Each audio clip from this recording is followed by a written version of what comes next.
নমস্কার, সমীর হুইসেলে আপনাদের স্বাগত জানাই। আজ আপনাদের জন্য একটি রেস্টুরেন্ট টাইপের নুডলসের রেসিপি নিয়ে এসেছি। আমার তো খুবই ভালো লেগেছে। আপনারা এইভাবে একবার বানিয়ে দেখবেন, আপনাদেরও খুব ভালো লাগবে। প্রথমে এইভাবে পেঁয়াজ, রসুন এবং লঙ্কা কেটে নেবেন। তারপর একটা কড়া গরম করে তাতে 2 চামচ সাদা তেল দেবেন। তেলটি গরম হতে হতে একটি পাত্রে 2টো ডিম ভেঙে নেবেন। ফাটানো ডিম দুটোকে একটি চামচের সাহায্যে ভালো করে মিশিয়ে নিন। ফাটানো ডিম দুটো কড়াতে দিয়ে ভালো করে ভেজে নিন কিছুক্ষণের জন্য।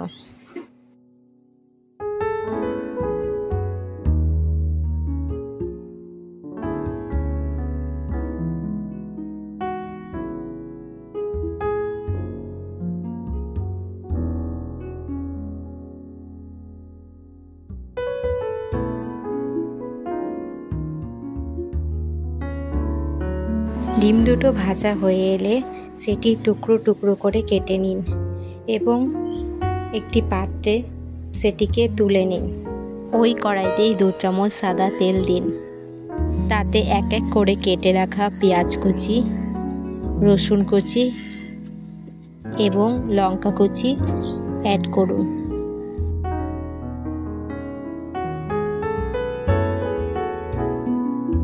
এবার সব কিছু একসাথে একটি খুন্তির সাহায্যে ভালো করে মিশিয়ে নিন।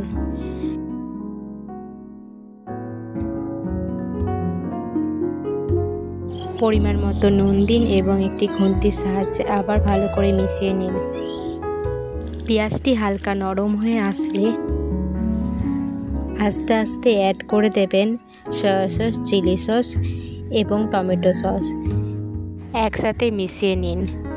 এবার কিছুক্ষণ পরে এই মিশ্রণটিতে অ্যাড করবেন আগে থেকে সেদ্ধ করে রাখা নুডলসগুলোকে।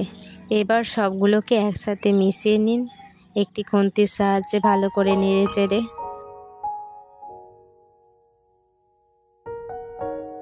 এবার একটা ম্যাগি মশলা আমি এর মধ্যে অ্যাড করব।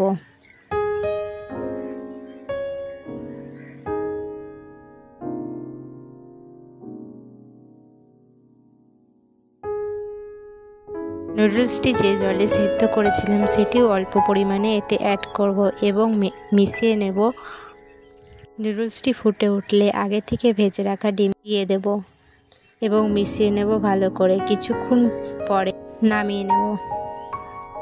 ভিডিওটি ভালো লেগে থাকলে একটি লাইক, কমেন্ট এবং সাবস্ক্রাইব করবেন।